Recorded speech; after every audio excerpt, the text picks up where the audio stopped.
purpose, can you introduce yourself? Okay, my name is Ibironke Rotimi-Olajide. Okay. Tell us what motivated you to become a market. Well, my story in aviation is a very interesting one.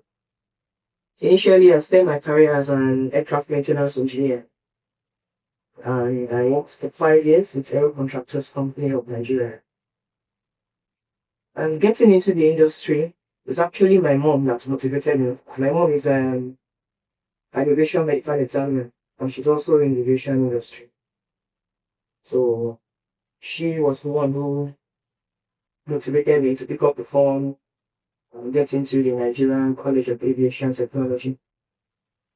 So after I worked for 5 years in Aero, I was trained on the Boeing 737 aircraft. So I was a certified engineer on that aircraft.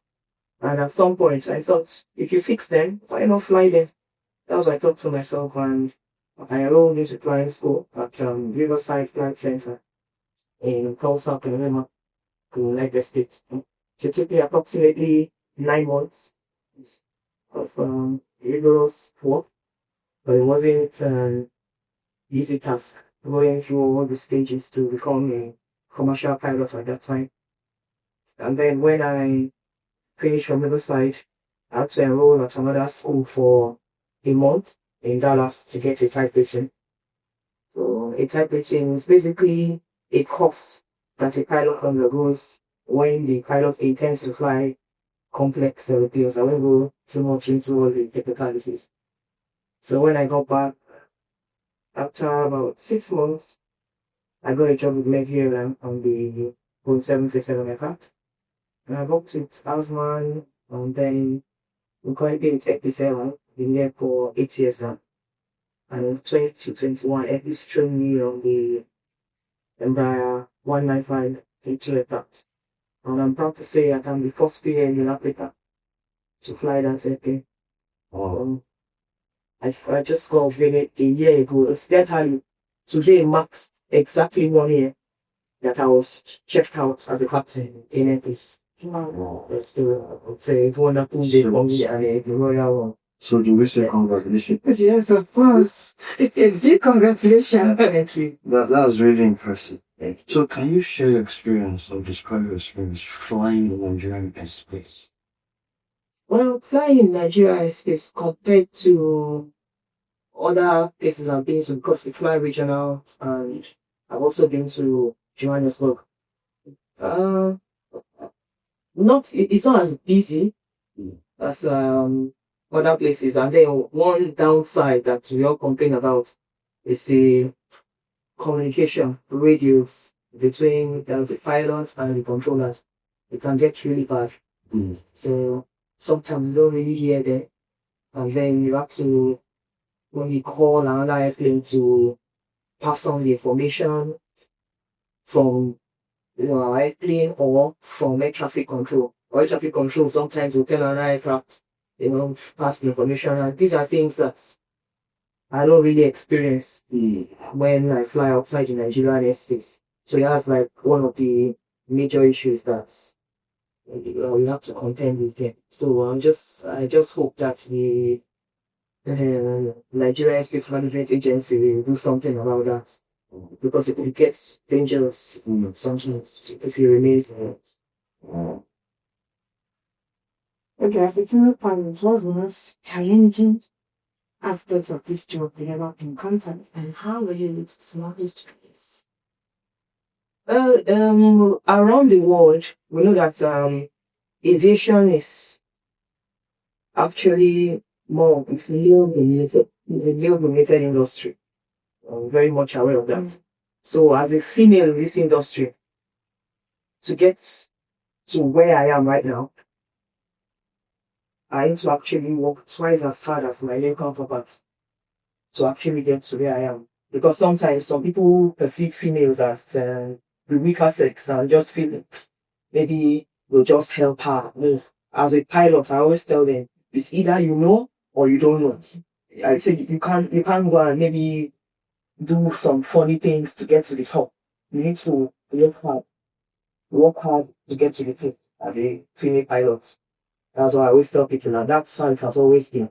There are a couple of challenges here and there, like, being a woman, one is trying to juggle home life, kids, because I have 2 children. So, one has go on maternity leave, we lose some period of not flying, and then we now have to get back gradually into it, and then you're still expected to know what you're doing. Because, to be very honest, like when I was going for my corporate training, it wasn't long I got back from maternity leave. Yes. So I was going for the corporate training, and I was asking myself about like, will I be able to pull through within this period? But by the grace of God, I was able to sort myself out by studying really hard. I was able to plan my time, and then with the help of my family, I was able to pull through to get to where I am today. Oh, so talking about gender biases, how have you been able to manage it? Because you just raised some serious concerns. And we all know that conflict has gender norm. So how have you been able to manage it better? She's a lady, she doesn't deserve a space here.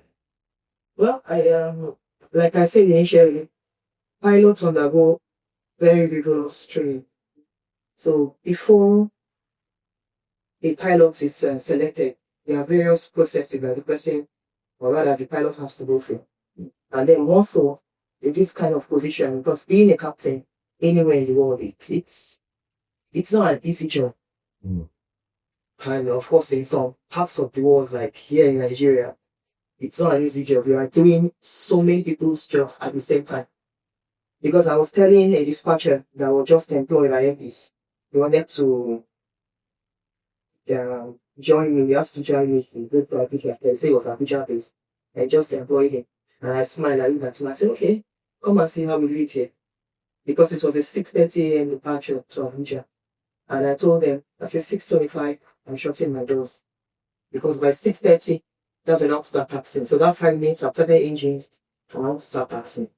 And to say the least, like is what he was flabbergasted. He just sat and was looking. Right from when I got to get the paperwork, right from the first officer, okay, we briefed, okay, this. I said, okay, we have so and so fine. As I was approaching the body gate, I told them, I asked them, how many passengers do we have? I said, okay, this. I said 6:25, I'm shutting my doors. When I got to the airplane, checked, okay, there's 12, did my walk around, okay. I said, call for boarding now. Then I went up, that period that they called for boarding, I called everybody together, have you done your security checks as a cabin crew? And then I briefed everybody regarding the flights because I went to Abuja coming back. So I was able to meet that particular time. So back to your question. To be a captain, you have to possess knowledge, the skill, and attitude. So once they see those 3 key things, then the management will look and be like, okay, this person is ready. And of course the hours, because there's a minimum hour that captain, or rather a pilot must have before that person can be considered to become a captain. So personally, I have over 5,000 hours right now. Yes, so there is a certain number of hours that a person must have been flying since 2012.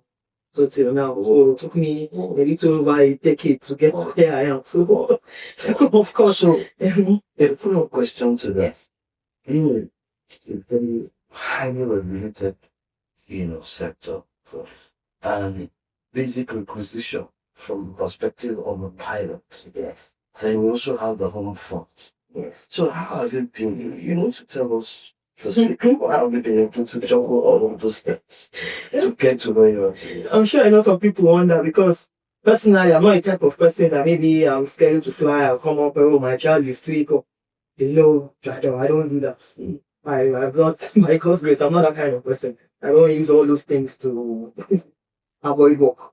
So, well, as it is right now, we don't do so much layovers. That's staying out station. And the airplane I fly will operate mostly local flights. So like the only layover that we have once in a while is sleeping in Abuja, and it's just a night, and then like following days either I fly back to Lagos and that's it for the day, or sometimes I continue, maybe do like 4 more landings and then come back to Lagos. So will I say most of the time I'll say I sleep in my house most of the time. Yes, so, and then my husband, when he's available, is a hands-on person. He's a hands-on father. Yes, so when he's around, he usually takes care of things on the home front. And then luckily, my mom too. My mom has really helped me a lot, and she's still helping me. She forms a very big part in all this, in this big picture. And I also have nannies that help out because I know with this type of job, there is no way I'll be able to handle everything at the same time. Not possible. So that means you have a very strong support system. Yes, I am. Yes. So when piloting America, are there times you get scared, like, yeah, as in bearing in mind that you have so many lives that are kind of in your hands. Do you get scared sometimes, like, hey, nothing should go wrong, go. I can't afford to let people lose their parents or their family. Are there times that happens to you? Well, will I use the word that being a pilot sometimes about bravery and boldness. And for one to get to that point of being brave, there are some processes that one has to go through. Let me just walk you through them. For instance, now, I'm going on a flight. By the time I get to work, or rather before I even get to work, for me, that's what I do, and I believe most pilots do that. We have weather apps on our phones. So before I even get to the office or before they send me any paperwork or any briefing pack, I go through the weather, like I'm operating a morning flight. I'll be like, okay, what's the weather on roads going to Abuja? So already that's like me, I'm being predictive already. Okay, is there weather here? Oh, I'm seeing a huge storm somewhere. Okay, I'll look at it. I could be able to navigate around here, turn around this place. Fine. I get to work, get my paperwork, and then I get on the airplane, weather changes. So at that point, it's a job that one has to constantly be ahead of the aircraft. Yes, one has to constantly be ahead and know how fast these airplanes are flying. So the issue of being scared, if fear overcomes a situation, believe me, there will be a big problem. There might be an incident or an accident. Let me give you a clear example. When I was a first officer, I was flying with the captain, and then it was the first flight out of Lagos. I was a pilot flying because it mustn't always be on the ground. It's the captain that is the pilot flying, because you have pilot flying, pilot monitoring. That's how it is. Yes, so that you'll be able to conform with CRM. So on the ground, captain is pilot flying. So the moment I give the first officer a leg, I'm like, okay, you're flying us to Abuja. So once I hand over controls, automatically that person is now the pilot flying and pilot monitoring. But at any time, of course, being a captain, I see something that is wrong. I can, okay, take over controls, but I can't just take it. I have to verbally I have controls. Or on the ground, if I need to abort takeoff, it's a captain's decision to abort takeoff, except the captain is incapacitated. That's the only time that the first officer can take over that airplane and abort it, but it's captain's decision. Always. But that doesn't mean you don't, consult with the first officer. You have to, talk about some situations. Most times I really know what I want to do. But so it's not be as if it's a one-man crew. It's not a one-man crew. So I'll ask the person, okay, I really know what I want to do. What do you think? This place, what do you think? Whether he said, maybe we should pick a hole around here. I really know, okay, that's what I want to do. So back to the story, I was the one flying, and at about 23,000 feet, so we're going to Owerri, 7 a.m. departure. I heard a loud bang. And my first action, I ducked. That was my first action. What's going on here? The aeroplane veered to the right side, came back like 45 degrees. I heard a second bang. I'm like, my goodness. So immediately, with my engineering background, I knew, okay, this has to be an engine problem. No other place. I just blew like parameters. 0, 0, 0. So I just told the captain, I said, Captain, that engine is on. Then I said, the engine is on. I was like, okay. What I love most in that flight deck was that there was crew resource management. At no point was anybody confused about what to do or all hands going here. So those are the trainings that, you remember you asked me last to go where I went on training, we go every 6 months. So we go through all those rigorous trainings, then we go on simulator. So we practice engine failures at all points of the ground, takeoff, in flight, so that at that point, you know how to handle it. Because imagine if we're just frozen like that and then looking at ourselves as, oh, who's going to do this? We already know this person does this, the captain does this, the first officer does this, or the pilot flying does this, pilot monitoring does this. We're able to handle it, turn back, we landed in Lagos, got the aeroplane back, this. When they found out, okay, it was like the engine problem was, it was a newly overhauled engine. I don't know if they didn't tighten some parts well, or I have no idea. So we're able to handle it nicely. But with the regulatory body called us, accident investigation, we faced several panels because, like you say, it's highly regulated. So any incident or accident can be hidden. So we handled it nicely. It was, yeah. That was an excellent emergency procedure. So can you just let us in further into various scenarios? Well, weather is like a pilot's enemy. So we're faced with different scenarios. There are sometimes there's no place to go through. I've experienced that one as a captain when it was this year. There was just no place to go through. I had to, I had to even divert that day. I diverted from Abuja. I was supposed to land in Abuja, but the whole place was blocked. The winds were very strong. So I had to go to Kano. I waited there for almost 2 hours. It was still raining though, but not as bad as how it was initially. So I managed to get the passengers in. And I was supposed to continue to Warri that night and Lagos. But I couldn't. There was no place to pass me. And at that point, the whole place was blocked. From north to south, there was a small line. It was whether there was no place to go. So I had to leave the airplane there for safety concerns. Because I don't like getting myself into all those situations. And then there are sometimes that the weather comes unexpectedly. I've experienced such strong winds, downdrafts from the cumulonimbus clouds. I've experienced that, wind shears. It's sometimes it gets scary, but at that point, you need to tell yourself, I tell myself, you want to stay alive. Yes, so and for me to be alive, that means every other person is going to be alive, definitely.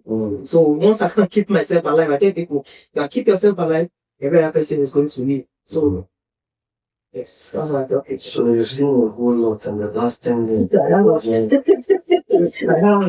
So can you share with us your very worst experience? My worst experience. My worst experience was actually when I encountered that wind shear. We just practiced it on the simulator. But at that point, it was kind of unavoidable. And what baffled me was that I wasn't even inside it. Because it was the first officer flying. And then the moment I asked, I'm like, what's going on here? Now listen to where I noticed the weather just changed.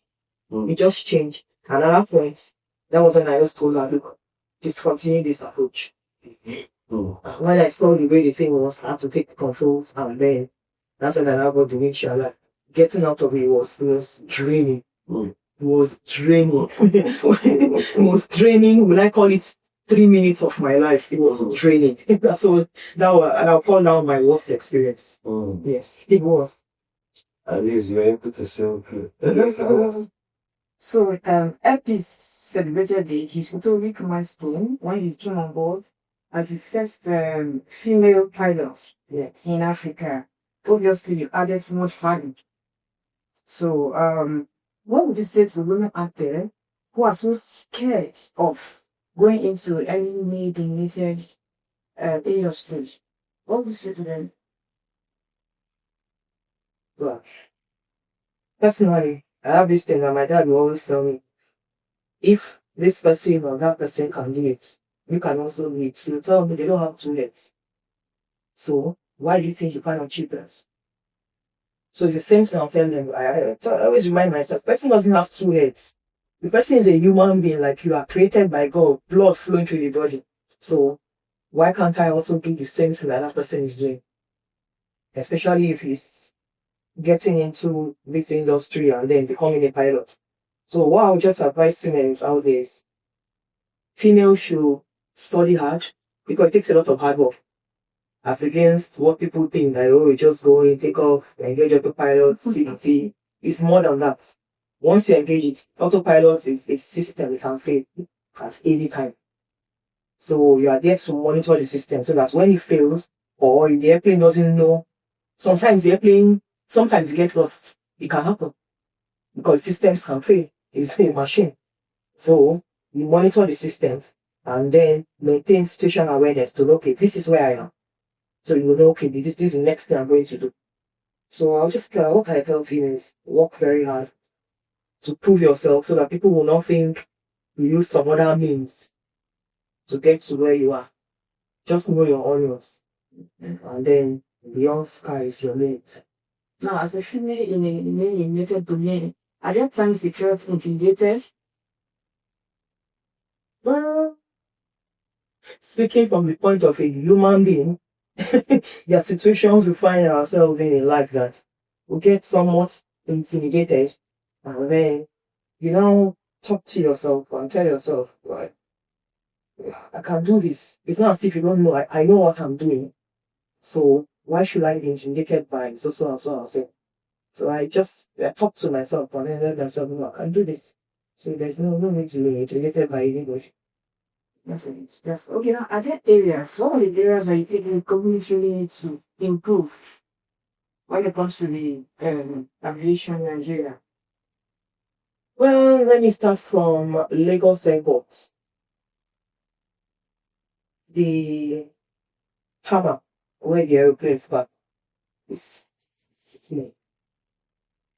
And that's where most of our airplanes park. And then is the General Aviation Terminal that they call MM1. That's where we board most of our flights from. It's very small. So parking in that place, one has to be extremely careful. Because taxiing out of that place, we're always sticking our heads from the wing, looking to see that we don't hit any airplane because of the wings. The wings of the airplane are quite long. So they need to work on expanding it. If they can't expand that area, there are some other areas which I think they should be able to expand because there are some aircrafts that are active that I think will never fly. And they can consider maybe they could turn one or two to maybe tourist attraction or places that the students go into to see some certain components on their airplane when they come for their excursion. They can do that and maybe try and do it with some of them so that they can expand the parking area there. And then the way they make the parking area, they should try and use like hard concrete, like tarmac, to build it because of the weight of the airplane. Because every now and then they're closing up areas to fix. So that's like one parking space less. And then you now be waiting, okay, where do we park? You're either waiting for one airplane that just requested for start to go out, and then you now be briefing your passengers, okay, sit down with your seatbelt securely fastened or the airplane comes to a complete stop because of that. These are things that are avoiding. So they need to invest more in areas like that. That's mostly for the Federal Airport Authority of Nigeria Farm area, the radius. They need to do something about it. They really need to improve because it's very dangerous when the communication is not clear. Someone is telling you we're the 320 or you're hearing 110, you know? And then you go 320, you go 110 because that is what you're hearing. That's what you can hear. Sometimes Nigerian pilots, because we're used to our terrain, so somehow can anticipate and know, okay, it's probably saying this or descend to this and coming into Lagos. We already know, okay, this is where it's going to clear us. But how about if that's not explaining to?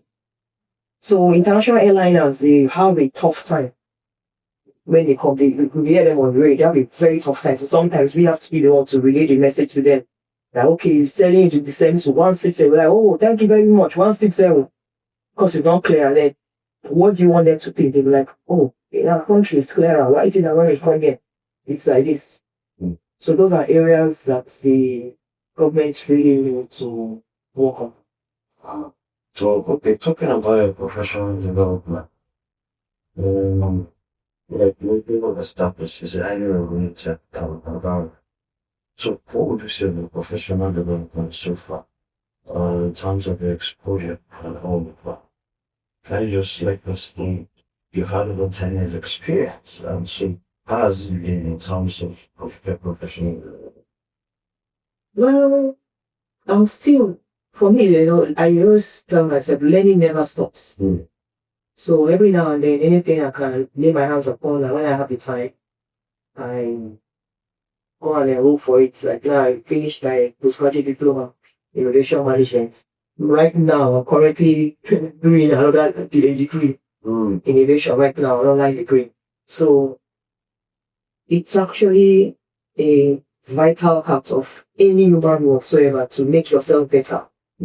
So that you know the latest things happening in the industry or whatever industry you getting financing or selling. So I'll say so far, I'm still flying like I told you, local, regional, and then the aircraft I fly, I only operate to Johannesburg. That's the only region that is outside the regional flights. Like, the regional flights I'm referring to is I go to Accra, the West Coast basically, to cover most of the West Coast. So I also love to have international experience. So what I do, because I have a couple of friends that fly international Qatar, Rwanda, other islands. So I discuss with them, my fellow, their female pilots. So when I call them, it's not just the normal talking about this. They also discuss about a lot of things pertaining to flying, and I learn from them. So when I'm going to, let's say for instance, places like Johannesburg, there are things that are not new to me.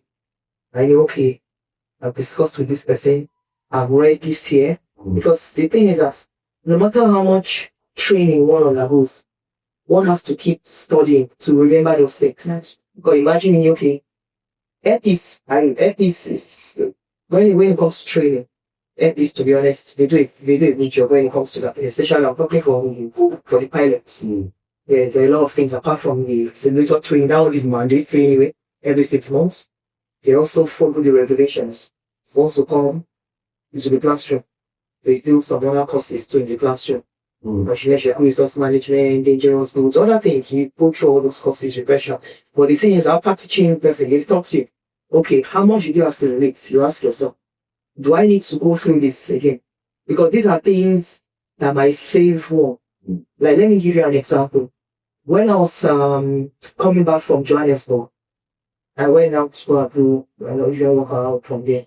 And I noticed the cargo, the amount of cargo. I was even looking at some of them, the dimension. And I said, this thing cannot enter this aeroplane. So why do we even allow them to bring it here? And he said, when I now got up, and I said, what kind of cargo do you have? I asked station manager. There was a dispatcher there. What are the contents of the cargo? So I was saying the way they came. She now can see some of them. She mentioned whether magnetized this. And I said, what does dangerous one was saying about this? And then she now goes that the magnetized one. I said, I do not know the quantity. I don't even know what kind of magnetized. And I said, you can interfere with my radios depending on, the number of magnetized items and then the quantity there.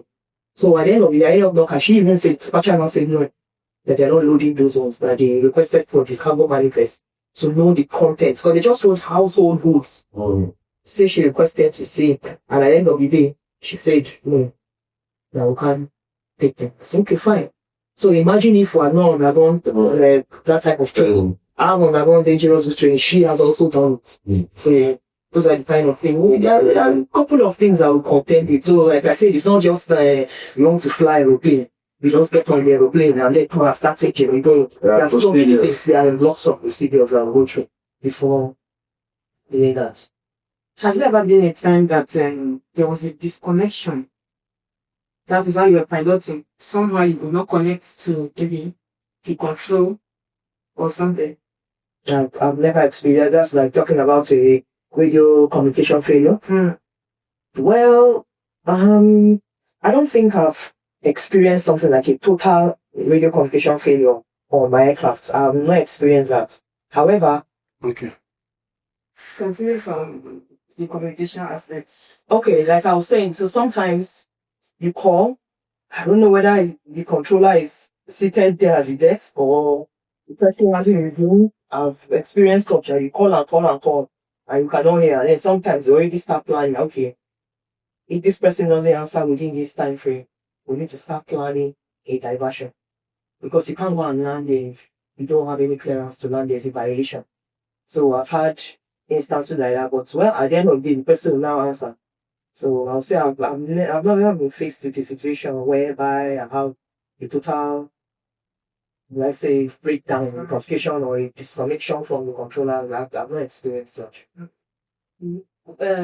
Way back, there used to be incessant air crash in Nigeria. So does it mean that then those pilots were not well trained or something?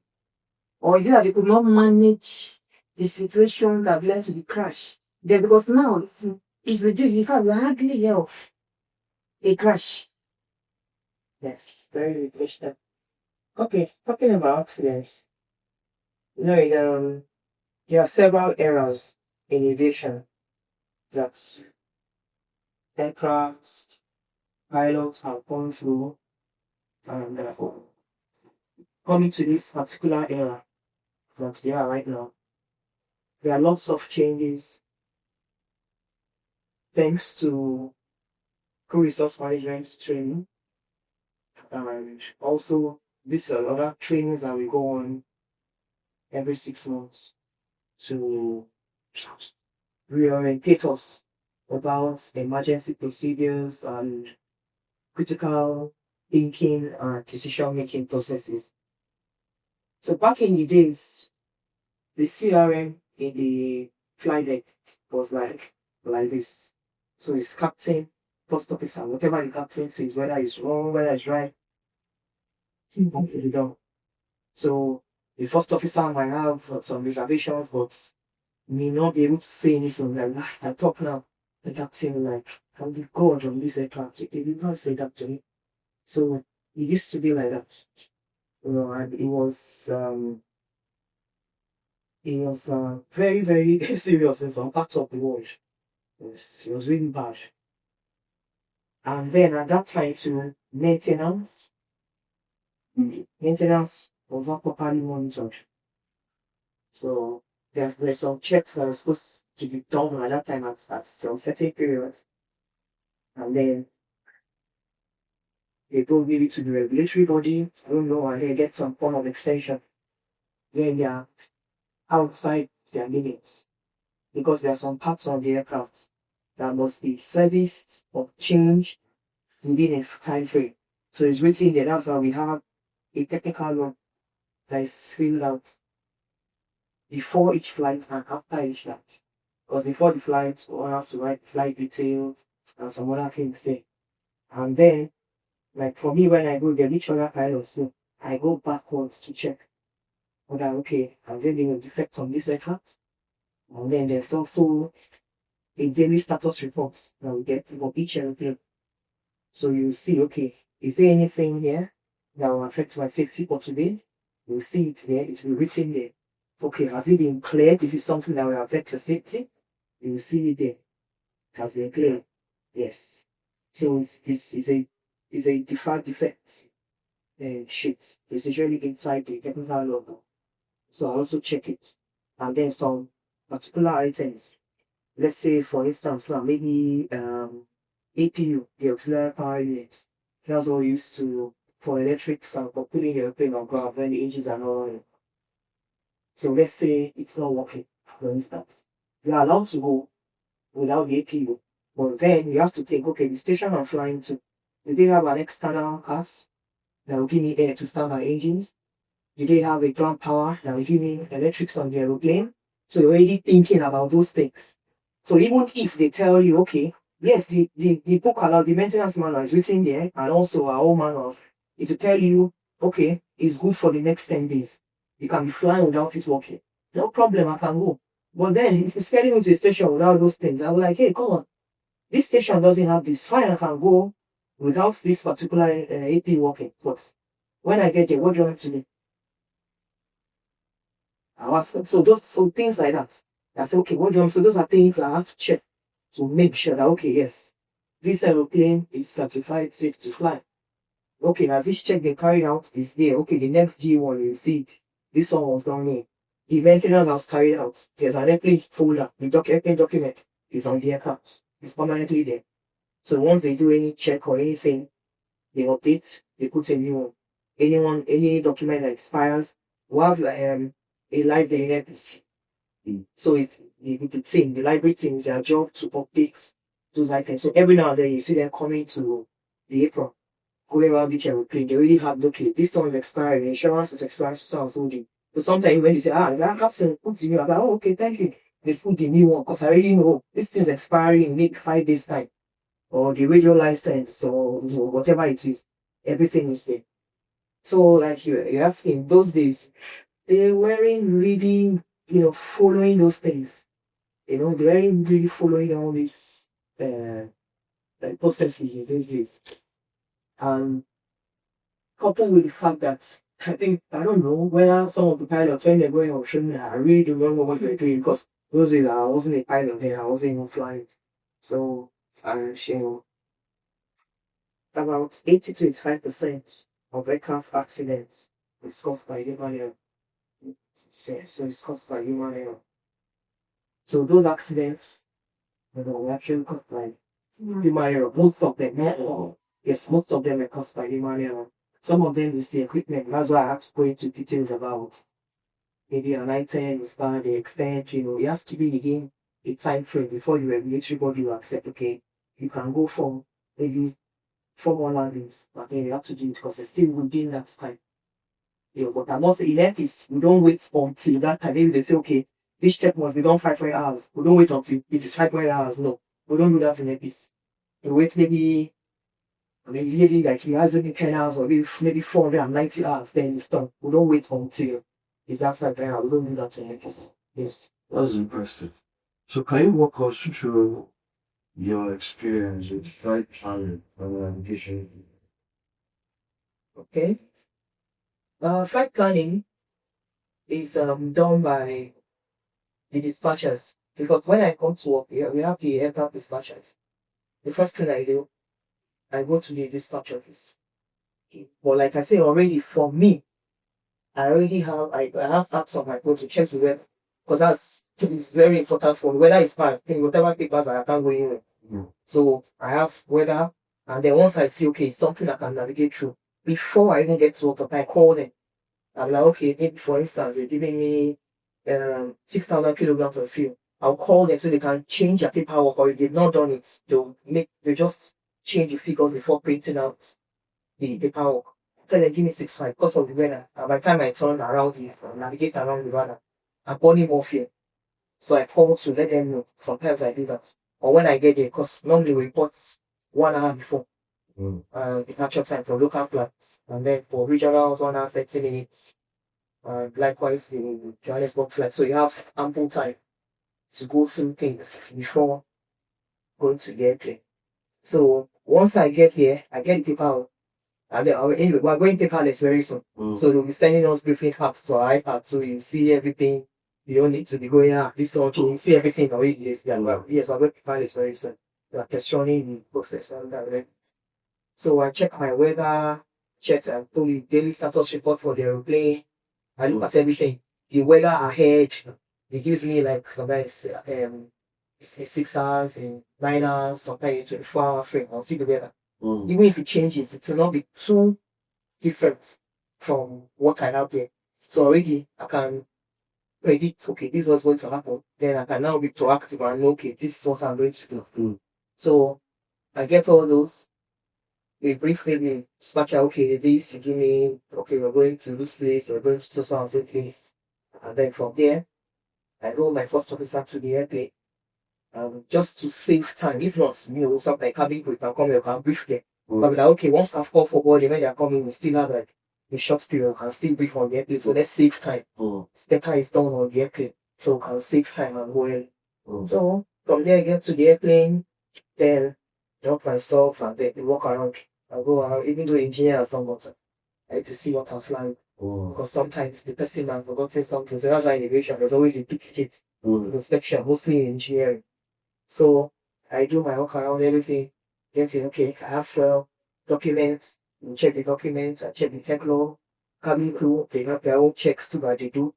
Then after that, okay, you think then I brief, all of us to brief about things, safety, school resource management and a couple of other things. So then go for boarding and then study there. Wow, wait. That's it. So, let's talk about comparative, national, international, in terms of breakthrough technologies in aviation. Yes. Would you say Nigeria is doing Hmm. Well, mm, doing well is relative because if you start looking at a number of factors, well? like for instance now, in aviation, buying parts, buying the aircraft itself, Mm. the company pays in dollars. So it's more like the economy is run based on the exchange rates. So of course we know the cost of dollar today. So you can see what it's already doing to the industry. It's actually it's quite tough. It is. Because if you want to compare, you want to compare it to US. These dollars they're using there, they manufacture most of the things there. So obviously everything is going to be so nice for them over there. But you're comparing with Nigeria, I'll say, well, the CEO is doing a good job trying to keeping the air afloat. And this year we're celebrating, or rather this month, it'll be 10 years in operation. Yes, that is will be 10 years in operation. Yeah, so even with all the challenges and everything, it's related to 10 years. So like I said earlier, it's tough running an airline with this current exchange rate because about, would I say, 80 to 90% of what we need to keep the operations running is based on the exchange rate. Because the only thing that we source for locally, let's say, okay, the food is cooked here, maybe catering.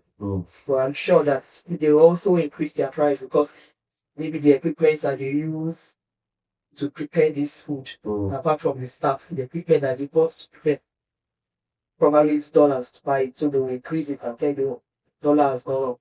Oh, do we have like, so our body for price of fuel has gone up, so everything go up. That's why ticket prices now. They have really increased. That's why the hype is there because of this current situation.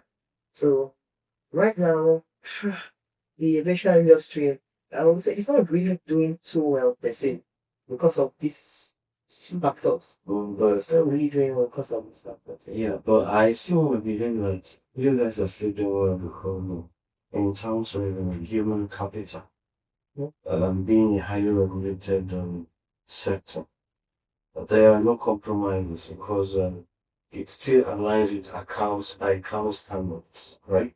Yes, So what do you have to say about the quality of staff in aviation? well, the quality of staff, I would say in some particular areas, some staff will actually use more training. Yes, it's training because aviation is all about training. So I'll say that in some particular areas, the airlines can actually enforce that training. It shouldn't just be limited to pilots, engineers, cabin crew. No, it's a team. Pilots, engineers, and cabin crew, no, cannot make an aeroplane fly. So you require resources from other departments to actually make this, to make the operation run smoothly. So training is very vital. Right from the passenger service unit when it comes to checking counter as a passenger, the way the person is being spoken to, the way the person is being attended, it starts from there. Because I always tell people, you come, you tell them, listen, well, yeah, well, the role model of this. They're not saying it. They're saying you. That's why when I get to the airport, I'm going. Someone says airpiece, I'll talk. I say at that point in time, I represent airpiece. And when they are in card, I am airpiece. So you might think I beg you. No, I'm airpiece. The passenger, please, also be fine. I'm like, oh, it's over that place. Forget what I'm wearing. I'm airpiece at that time. So they're asking for information. Please, I'm like, you're asking me, am I supposed to be the one telling you? No, I represent airpiece at that time. So I always tell them, you represent your company at any place. As far as you're wearing that ID card, You are X. So they call you X, they don't need to know your name. You are X. So You are a role model. You are X. it's a brand ambassador. Exactly. That's what you are. That's the right word. You're a brand ambassador of X at that time. Mm. Women cannot be everywhere at the same time. Mm. That's why you employ. If not, you wouldn't need anybody. Mm-hmm. You can't do everything. So you know, okay, this place, I need this set of people here. I need these songs. But many of them need to be trained and retrained so they can carry out their duties effectively and efficiently as well. So You seem to be a very humble pilot. That's why the heights you've attained. We've had cabin crew complaining about pilots playing golf. What do you make of that? well, it depends on the type of person. We all have different personalities. That's what I'll say. Because you have sometimes we're just upset over some certain things. Sometimes we may just transfer aggressions. So it depends on the person's mood. It's normal for every human being. Because here, when I'm sitting here, we all have issues. Some people come to work, they have lots of things on their mind bothering them. And unconsciously, they're transferring aggression without even knowing. And then next thing, they attempt to be a difficult person, difficult pilot. It may not be. It may not be. It may be due to some certain circumstances. That's why it's for a pilot or any person, you're getting to work, drop whatever you have, drop it before you get there. I try as much as possible to drop it. If you quarrel with your spouse, drop it. Don't bring it to work. The person talking to you is not the cause of whatever problems. Drop it. Smile and come to work. You know? But there are some certain caliber of people. When you come, already the way they're carrying themselves, that's a cabin crew. You're like, okay. Okay. I've had some, I just leave them, but I have a way of breaking through, such people. There was a particular one that came. I don't know what, because I now heard shouting. That was before we got there. And I came up. I said, what's going on? I said, does someone want to step down? That's what I asked. Yeah, someone said, no, it's fine. I said, no, I said, I heard shouting. I need to know what's going on. Because I actually need to know that, are you okay to fly? Because in case of any emergency or anything, will you come for? Will you listen to instruction? Will you be able to carry out your duties? I need to know. That was what I'm like, what's going on? And she now was just style. Each time they call you all this time she went on. And I come to her. Hey, man, so what going on? She got single. She finished. So, she finished. She finished. She is. This one, you check it. What is it? Selection. I said, well, please, you can stand on a can you get around it? She said, see my shop. She was looking at this people closely. She was surprised how I handled. There are some cases like that. I think it was my first time ever even flying with that. I just, that day, if I already see, I said sometimes being a leader, you need to show empathy. It's not every time that, okay, someone, you can already see that she's crying, she's feeling bad. So what else was to make her feel worse? So, okay, give her. Let her calm down, and then you now decide, based on her reactions, whether she will continue on this line or not. I've had like one or two nasty ones. I don't want to go to you much. Please do. So that you free to tell your thing. I've stepped down the cabin crew before in Lagos. Yeah, I've stepped down the cabin crew. I've done that. So it depends. I tell them, I say, once you wear this uniform, I said, come here, I said, professionalism. I said, yeah, I said, professionalism. What time am I supposed to be at work? Well, human beings, anything can happen. Yeah. Okay, call the next person. No, I'm sorry, I'm running late due to blah, blah, blah. Nobody's going to kill you. Nobody can kill you for coming late to work. As far as you have a valid reason. Not that you just on your own decide, oh, I'm going. Something might happen on the way that you're caught up with child 1 hour. Maybe a car broke down there. Call. Let them know, okay, maybe the first officer called, I can't say, please, I won't be able to go to this dispatch. Come straight to them. No problem. Sometimes I'll do that. Where are you this? I say, please call your paperwork, check this, check that. Is it okay? Check before. Do we have this? I say, I'll meet you on your airplane. We're human beings. Anything can happen. But for me to get to an airplane, I'm trying to coordinate things. And then I don't have not a single cabin crew was on board. And their reporting time is 30 minutes before my own. I am not even on board. And I got carried away because of the engineer. One of them, I don't know what he was doing on the aircraft. And I saw him going around opening some panels, and I'm like, that's where I got distracted. So I went down, I said, what are you doing? I was like, what are you doing? He's checking. I said, okay, hey, guys, an expatriate guy. Oh, Captain. I said, no. I said, once you're giving me the tech log, it means everything is okay. You can't touch anything. Because once engineers give me a tech log and I still touching it, I picked it and hand it over back to them. I don't sign, I give you, I say, take. I said, once you are done, you can now hand over the plane to me. I said, I can't accept an pay and then go around be free things. I said, no. I said, you can't do that. When you come from my town, everything here, I didn't know I was packing in private. When I enter, I knew, because personally, when someone touches something, I know. I already looked. And if someone touches something, I mean, when I come there, I really use an antiseptic wipe, I clean everything. Someone touches, I said, what did you do? I said, no, I said, you don't do that. He said, but I said, listen, you've handed your captain to me. Before you touch him, I said, you need to let him know that you like to do this. I said, that's the right thing to. So, some of them might see you as being hard. This captain said, well, that is the procedure. You need to let you. I didn't say don't touch. Let me know, okay, I want to check so and so. And then, well, finally, so later on, and I'm called, oh, there's no cabin career. I noticed nothing. I'm like, what's going on? 20 minutes in patch-up and I don't have cabin from home. How do I go for the and then the station I was going to, they didn't have no lights on the road, so it's a daylight operation. And I was looking at the time, and I called someone.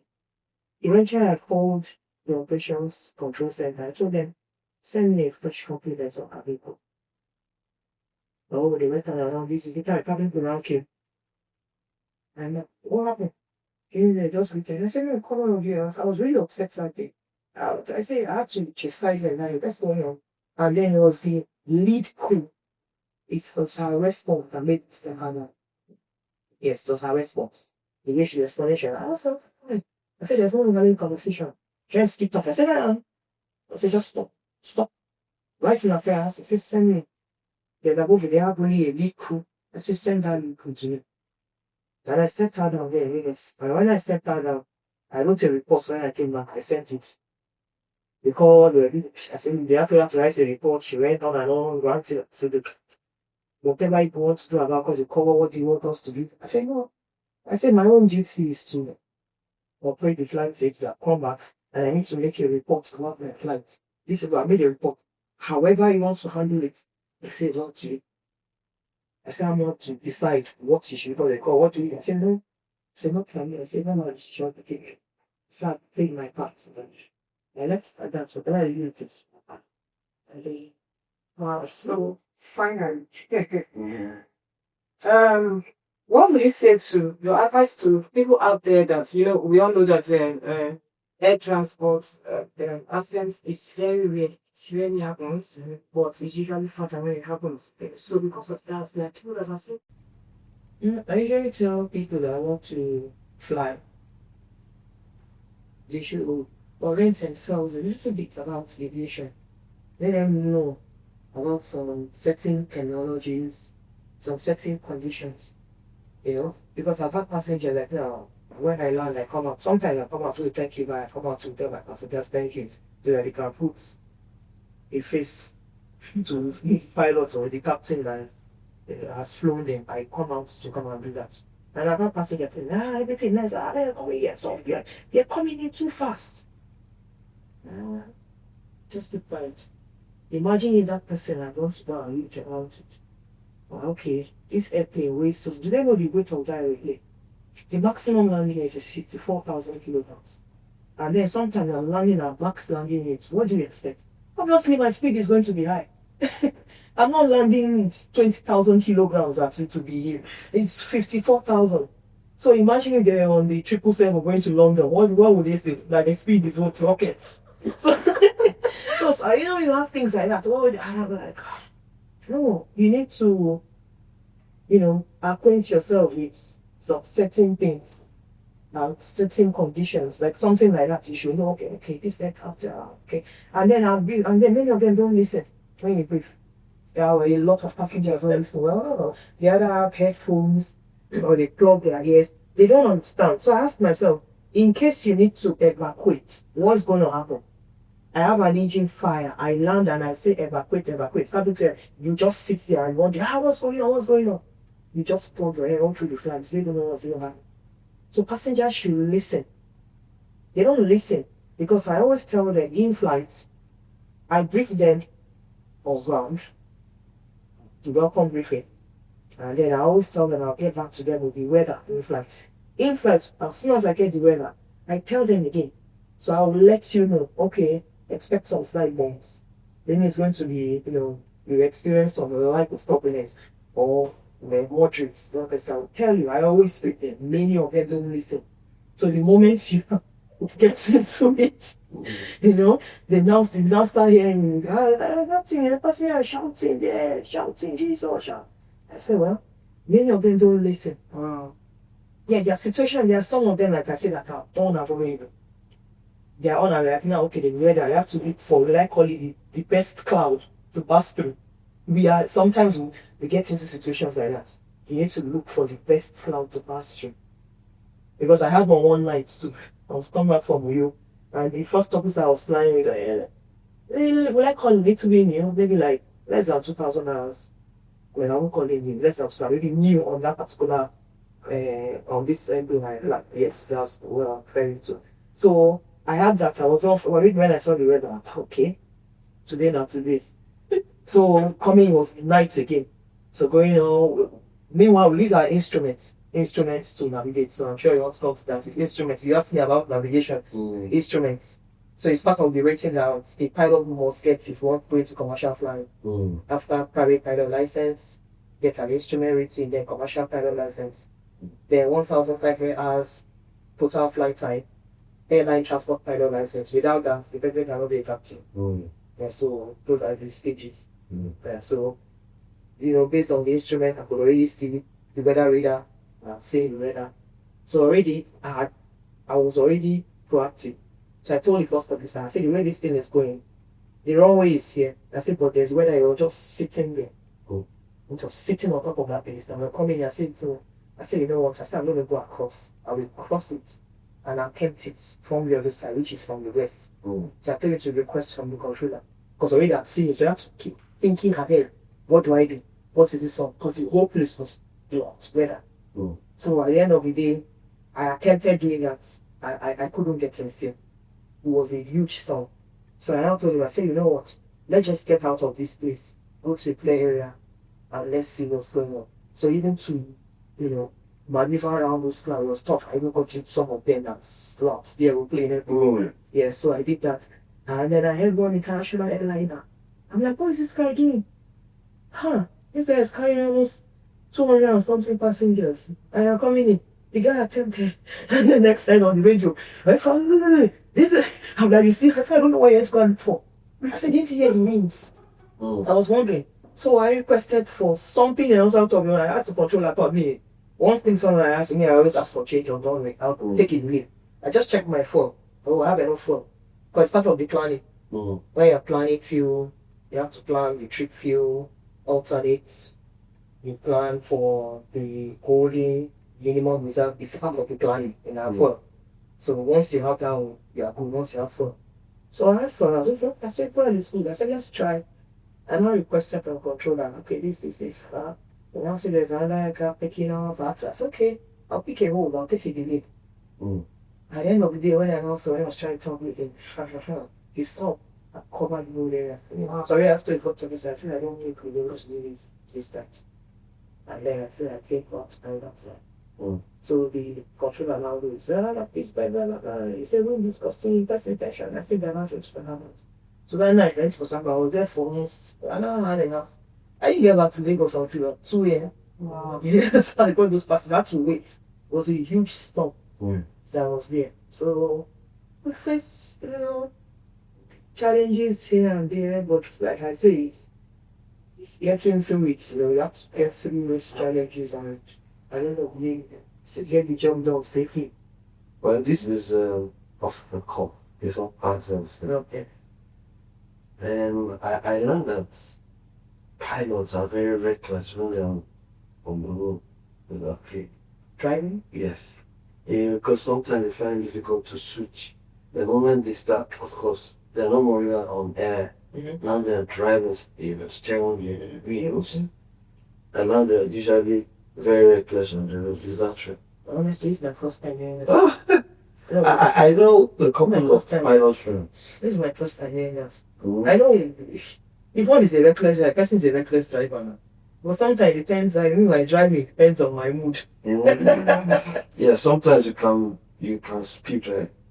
It depends. It depends. If I'm rushing to get somewhere, it depends. Or if I tell my driver, take me to so that one obviously knows he cannot do any reckless driving or driving help. If I need to meet up with time, I've checked, I've seen, I'm like, okay, let's let the driving begin. I'll be very honest. Sometimes no, but no. Once it comes to the aeroplane, and no, I love the airplane very much. I don't have it scared. Once it comes to that little, we call her the slay queen. Yes, everything is smooth. Everything. I was one for something. I said anything to be brief. He said yes, Captain. I said okay, let's start. After it, like, he said everything is smooth down there. I said you need to treat her nicely. I said every time. I said no, you can't be doing that. You need to treat her nicely. I know. I don't. With airplane, you can't do that with the airplane. No way, you can't do that. What happens when before it finishes? Why? On air? Not possible. Okay. Because that's how I talked about the planet. Like what happened that day with the weather in Lagos. Once I get to a certain quantity of fuel, there is no maybe immediately divert. So there's a figure once you've calculated. Once even with that figure, I still add a little bit extra on top for myself. I don't know what's the problem. I add extra for myself. So once I get like on the E2 that I fly, within here in Nigeria, once I get to 3,000 kilograms, I don't go below 3,000. I don't need to think, maybe, there's no maybe. I'm diverting. Except, maybe the airfield is open, maybe the weather has cleared, then I'll now attempt to land. But aside that, I don't, it's not, that one is for planning now. You can see how much fuel you're going with. That's why the flight plan, the dispatchers give you fuel. Then already I've seen, okay, I have weather. Like I mentioned earlier, I'll now tell them, oh, give me 500 kilograms on top because I've seen the weather already.